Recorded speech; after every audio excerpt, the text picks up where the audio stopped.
আজকে স্কুল থেকে আসার সময় এই সাইজের বোয়াল মাছ দেখলাম। বোয়াল মাছ আমার মেয়ের খুব পছন্দ।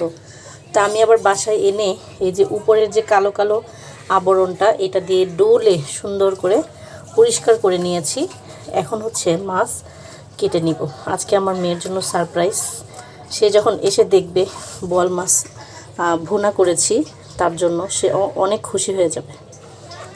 তো এটা এখন ধুয়ে উঠাই নিব, তারপর কেটে নিব। তো আমি মাছ দুটা কেটে কমপ্লিট করে নিয়েছি, এখন ধুয়ে রান্না করার পালা। আজকে আমার একটা টিপস শেয়ার করি আপনাদের সাথে। আমি পেঁয়াজ আর রসুনটাকে এইভাবে গ্রেট করে নিই। তাতে করে কি হয়, তাতে করে তরকারিটা অনেক ঘন হয়। যদি আপনি ভুনা তরকারি করতে চান, আমি এরকম করে রসুন এবং পেঁয়াজটাকে গ্রেট করে নিই। তাতে আমার তরকারিটা একদম ভুনা এত সুন্দর হয়। আর হচ্ছে মানে পেঁয়াজটা দেখতে অনেক ভালো লাগে। আপনারা চাইলে এরকম গ্রেট করে নিতে পারেন। চুলায় তেল দিয়েছি, গরম হয়ে গেছে। এখন রসুন আর পেঁয়াজ গ্রেট করে রাখা রসুন পেঁয়াজ দিয়ে দিলাম, একটু ভেজে নিব। আর আমি আজকে সরিষার তেল দিয়ে রান্না করছি।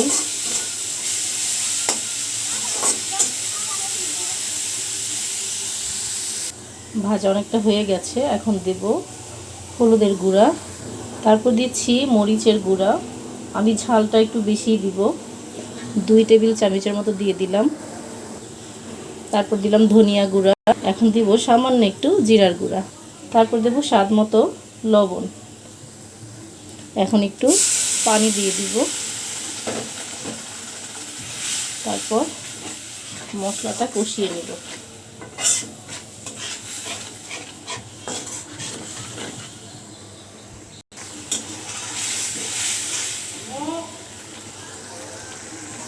এখন এর মধ্যে মাছগুলো এক এক করে দিয়ে দিব।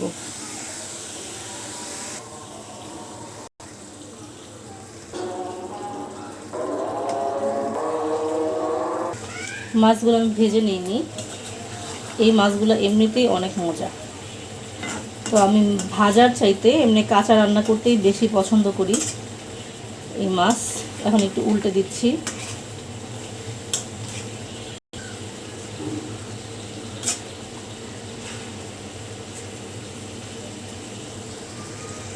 এখন মাছগুলো বেশি নাড়াচাড়া করলে কিন্তু ভেঙে যাবে, আর আমি উল্টাবো না। এখন হচ্ছে পানি দিয়ে দিব।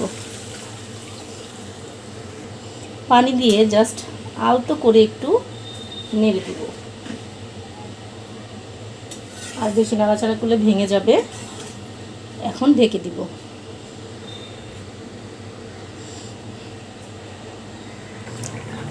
দেখেন বন্ধুরা, বলক চলে আসছে।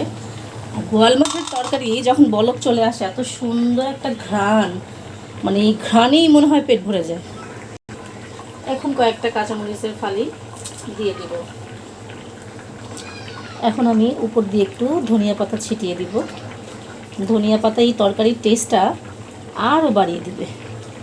যেহেতু নাড়া দিলে ভেঙে যাবে, তাই আমি একটু লুসনি দিয়ে ধরে একটু ঘুরিয়ে দিই, তাহলে আর মাছগুলো ভাঙবে না। তো আমি আর ঝোল শুকাবো না, হয়ে গেছে তরকারি। আমি চুলাটা অফ করে দিচ্ছি। তো বন্ধুরা, আমার এই রান্নাটা আপনাদের কাছে কেমন লেগেছে অবশ্যই জানাবেন। আর ভালো লাগলে এরকম করে ভুনা করে খাবেন। তো আমি একটু হালকা ঝোল রেখেছি, কারণ একদম টাটকা বোয়াল মাছ, কি লোভনীয় লাগতেছে দেখতে। আমার মেয়ে এসে দেখে তো সেই খুশি হয়ে যাবে। আজকে বোয়াল মাছ দিয়ে এসে পেট ভরে ভাত খাবে, সেটা আমি জানি। তো সবাই অনেক ভালো থাকবেন, সুন্দর থাকবেন, সুস্থ থাকবেন। আল্লাহ হাফেজ।